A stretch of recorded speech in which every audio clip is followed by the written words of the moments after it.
Започнуваме со она што ќе биде претежно тема цела оваа недела, не само кај нас, предпоставам и кај другите колеги во другите медиуми.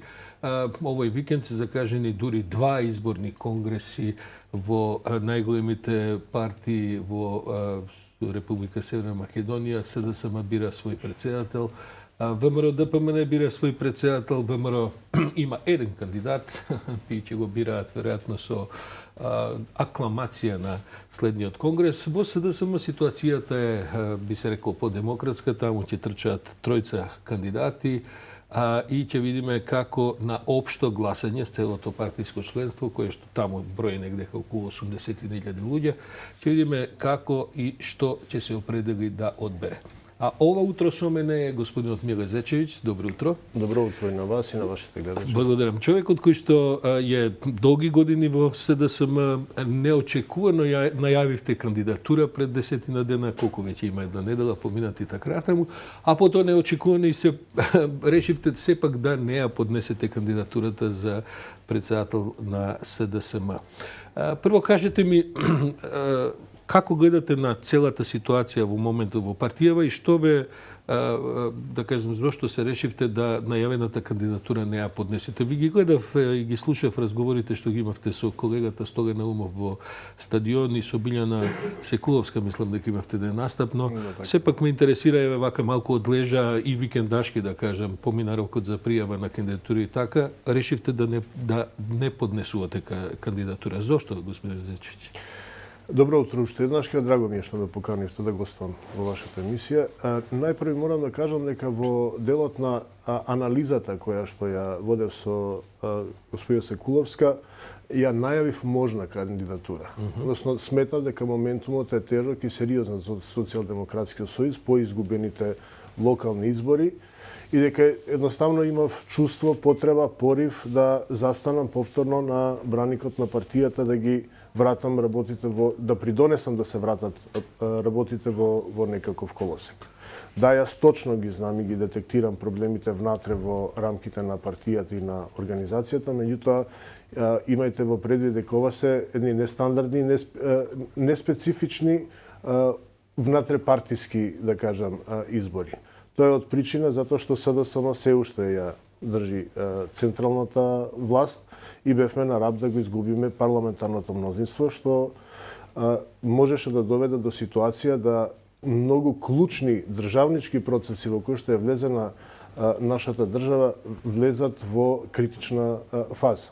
Апсолутно водејќи се од таквиот момент, мислам дека секој оној човек кој што долги години се занимава со политика, има сериозни, да кажам, размислувања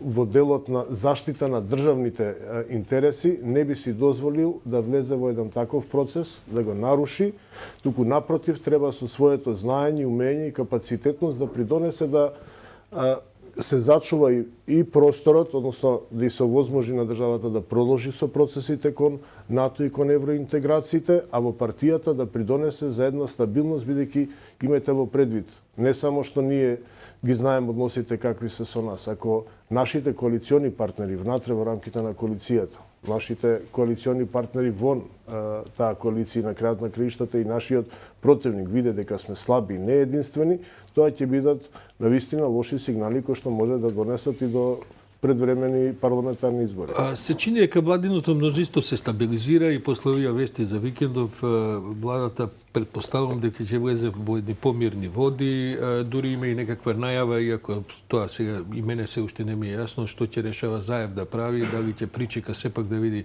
како ќе се развијат во наредниве 2 месеци овие процеси околу Бугарија и така натаму, но можно и да остане на премиерската функција барем уште некоја недела. Тој си заминува од партијата и беше прилично резолутен, а морам да кажам дека кога ги соопштуваше тие работи на пресконференцијата, некако ме изгледаше како да му паднал камен од срцето, бидејќи факт е дека имаше многу интензивни последни 7-8 години на чело на партијата, поминавте низ еден многу тежок период. Добро, многу е кажано за Заев, за неговите оставки и така натаму, мислам дека тоа веќе е прилично резимирана тема. СДСМ покажува еден капацитет да влезе во демократски избори, во кој што ќе гласаат сите членови на партијата, нешто што од неодамна го воведовте, што е веројатно врвниот модел на некакви директни изборни одлучувања, кој сака да излезе да гласа, може да гласа. Излегувате со тројца кандидати, сите тројца се, да кажем, во една средна доба на животот, но имаат доволно партиско, па и животно и професионално искуство за себе. Се чини дека таа трка, сите, според мене, и госпожа Таременски, и Ковачевски, и Јован Деспотовски, патем биде речено, тој ќе биде тука на вашето столче за 30 на минути, бидејќи не го остана да не сме го испитале во пески брифинг. Но сите тројца делуваат како новата генерација на следните лидери во СДСМ.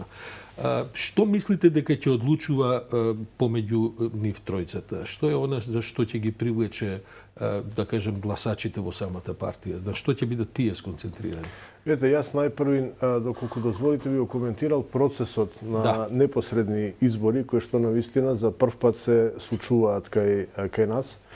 И тоа покажува колку силен и моќен демократски капацитет има Социјалдемократскиот сојуз.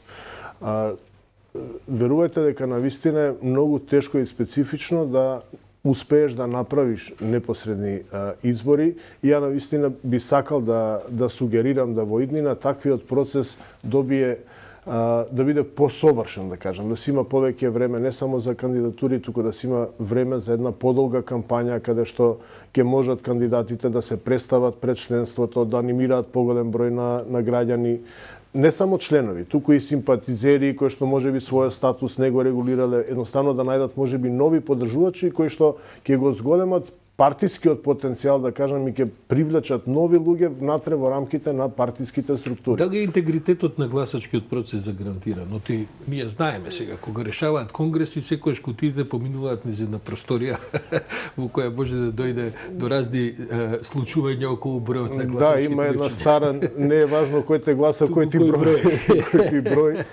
Не, овој процес верувате дека има интегритет да издржи? Да, апсолутно верувам. Мислам, со сите овие забелешки кои што ги има во делот на кратките рокови, да кажам, кои што се формирани, меѓутоа имате во предвид дека се сепак 3 кандидата кои што се долгогодишни и искусни партиски членови, и тука мислам дека ниту еден од нив, мислам и Јово Деспотовски во една своја изјава кажа дека он верува во демократските капацитети на партијата и верува во изборниот процес. Кај што на ума рековте дека СДСМ е партија која често која ќе дојде на власт забора на внатрешната кохезија и на потребите на членството, се опушта и така натаму, и дека обично тоа доведува кога сте веќе на власт потоа на еден релативен распад во партијата и така натаму. Тоа ли ќе биде главната тема на овие избори? Како да се отигледам, сите настапуваат со обединување, единство и така натаму. Тоа ли е главната тема во која што сега е заангажирана партијата?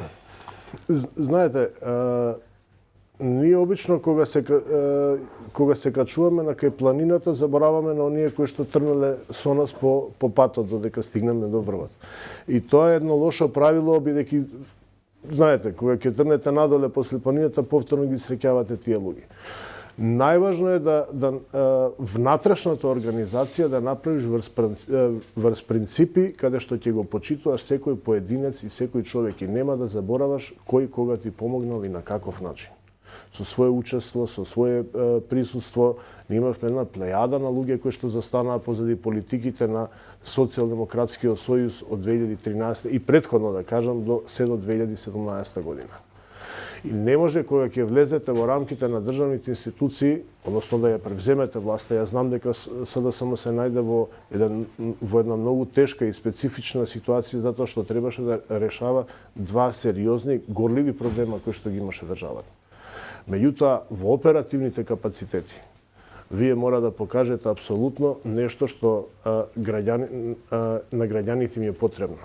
Абстрактни се можеби поимите кои што се цело време во нашите усти за НАТО, за евроинтеграција, тоа е нешто што во моментот можеби обичниот граѓанин до крај не ги разбира клучните придобивки од тие два процеса, иако на сите ми е јасно дека тоа е патот по кој што мора да се оди.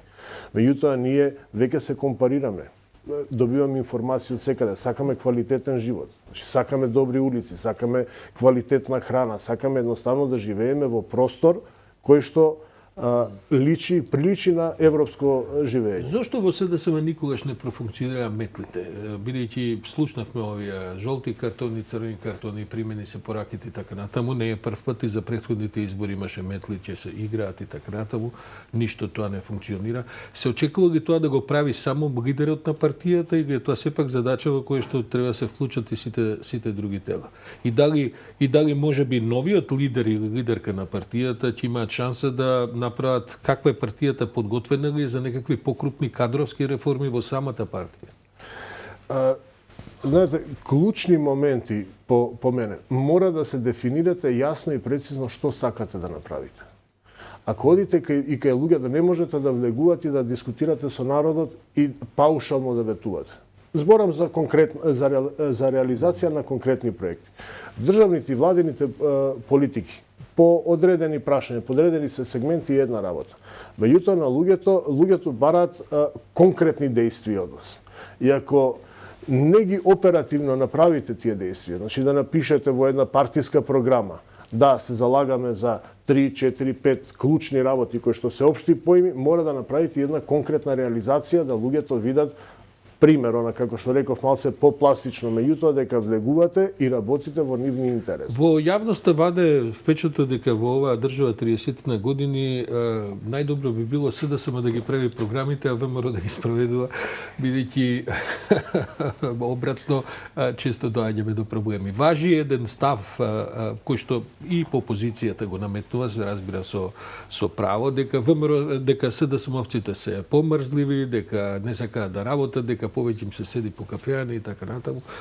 Има во тоа вистина? Тука мислам дека ми е најголемата болка, која што мене, да кажам, лично ме мачи. Еве ќе дадам само еден пример со јавниот превоз во Скопје. И ние и они, условно да кажам, живееме сите во Скопје, граѓаните на Скопје. Се сеќавате на иницијативата на господинот Трифун Костовски, кој што го најави брз трамвајски транспорт низ Скопје. Дојде господинот Коце Трајнов, таа иницијатива е укина. Петре Шилегов најави друг проект за брз рапид транспорт. Дојде господја Даниела Арсовска, ја укина. Ако го измерите периодот од една иницијатива до друга иницијатива, кој трпи? Граѓаните трпат граѓаните на Скопје. Значи ние мора да седнеме да направиме една оперативна стратегија. Но прашањето ми е, има ли партијата механизми, има ли сте били организационен секретар, има ли начини како да се притиснат и функционерите и членството за повеќе работа, ако е тоа проблемот? Значи не е спорно дека СДСМ не работи. Не го зборев тоа да аспект дека ние не работиме. Ние ги креираме политиките. Ние ги дефинираме стратешките правци. Меѓутоа, знаете, стратешките правци, односно тешките капитални проекти, не се едноставни, мора да ги направи со сериозен план. Видете делницата која што е Скопје Охрид. Таа не е застаната затоа што некој не ќе да ја направи. Таа е застаната затоа што е паушално направена. И мора пред нешто да превземете, да направите, да земете сериозна анализа, да ги анализирате сите аспекти, да направите квалитетни проекти, да влезете во проектна реализација. Како ја доживувате оваа непрестанна полемика и разноразни шпекулации, кои што инаку извираат многу повеќе од вашата партија, отколку што се резултати во јавноста, за влијанието на Бранко Црвенковски, за влијанието на, не знам, на одредени фракции во партијата и така натаму. Гледате на тоа како нешто нормално, бидејќи демократски партии се разбира дека имаат и фракции, или е тоа сепак неточно, бидејќи факт е дека и на овие слободни избори што ќе ги правите во партијата, не се кандидира никој кој што би бил баш така експлицитен во однос на спротестувањето кон Заев и од овие, да кажем, фракционерски струи за кои што разговараме. Што се случува во партијата на тоа ниво? Не, апсолутно тука во тој дел нема никаков проблем. Процесот е отворен демократски, сите имаат право да застанат како, да кажам, обични членови позади кандидат за кој што смета дека најдобро ќе може да ги спроведува партиските програми и дека ќе покаже најголема капацитетност. Влијанијата на, да кажам, на луѓе кои што сериозно се занимавале со политика се апсолутно присутни на секаде, меѓутоа внатре во рамките на партиското, да кажам, живење. Ние ги слушаме нивните ставови, меѓутоа не значи дека тоа до крај може да влие на одреден процес плюс или минус. За крај да ја прашам, ќе гласате на изборите во партијата? Да, апсолутно. Тајно е правото на гласање. Имате фаворит од овие тројца кандидати? Па знаете, јас вчера се појавив со Димитар Ковачевски на излагањето на неговата програма во рамките на скопските општински организации. Сметнам дека со тоа ќе придонесеме за зачувување на стабилноста на партијата и дека партијата е силна и може силно да излезе низ овој процес. Фер ли е председателот на партијата застанува експлицитно зад некого? Или Ременски Фросина рече, некни па секој има право да има свој фаворит, еве на Заев фаворит му е Ковачевски. Но мислите ли дека е тоа една фер атмосфера во која што ќе може да се гласа кога Заев, кој што е несомнено ја одбележи, да кажем, рече си една деценија од работата на партијата, застанува само за еден кандидат? Не е исклучок не само кај нас, туку и во други политички партии, да обично претходниот председател го бира својот наследник, односно го бира наследникот кој што смета дека највеќе ќе придонесе за зачувување на она што значи партиско единство и претпоставувам дека господинот Заев од повеќе аспекти ги оценил и ги проценил сите идни ситуации и застанал позади кандидатот Димитар Ковачевски. Ќе изврши тоа притисок во партијата и определбите на членовите? Не, тоа може да сугерира, апсолутно да сугерира на членството каде треба да се насочи во кој дел, меѓутоа секој член апсолутно има свое право независно да го даде својот глас за кандидат за кој што смета. Очекувате втор круг на гласање во партијата? Какви се проценките? Јас искрено не очекувам, мислам дека во прв круг дека ќе биде избран кандидатот за председател на Социјалдемократскиот Миле Зечевиќ, поранешен организационен секретар на СДСМ, благодарам и неостварен кандидат. Може би ќе причекате за некои наредни избори во партијата да се кандидирате повторно. Животот е пред нас.